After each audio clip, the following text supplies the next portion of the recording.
Alright, so basically today I'm gonna be going over how I made 18, no 16,000 between 300K funded. I got another 150K on here. I'm not gonna show that because I don't want to show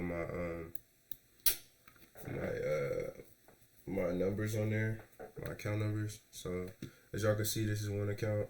Then the other account close to like 15, um, close to 16, like 15,000.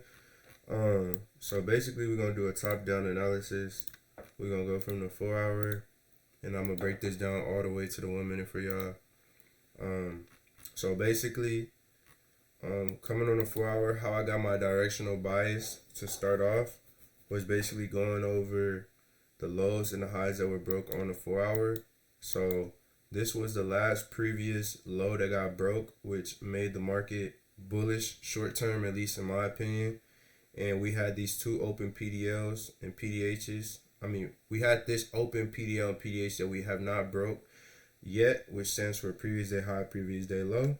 And this was the only one we previously broke, which to me made the market look bullish, right? Which we've been bullish damn near all year anyways, right? But if you know how to read it, you know how to read it. So now we're gonna go down to the next time frame that I really marked off was the 5 minute. We marked off London highs, London lows, marked off London session, and then after that, I basically got my analysis from the 4 hour. Like I said, I already knew the 4 hour was bullish, right? But because we still had this London low, and me coming into market structure at 6:30, which was here, when I came here, we weren't even giving no entries for buys to come to this PDH, right? Because that was my first thought, was to take buys to this PDH because we're so close to it.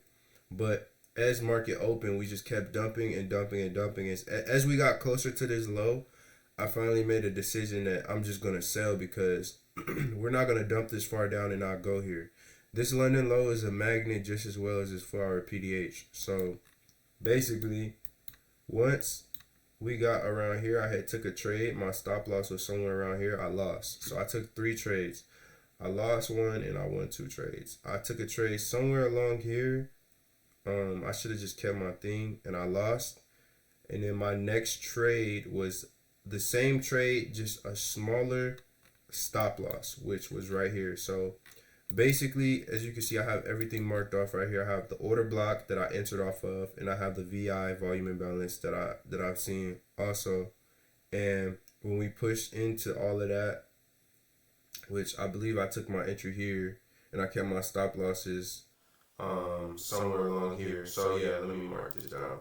I entered here, and I kept my stop losses here, and I had my entry to 1 or 2 or something like that, and I lost. We retraced back up. So then when we retraced back up, I was like, okay, we still have this range from this VI, right, to keep my stop loss at. And that's exactly what I did. I re-entered and we dropped down.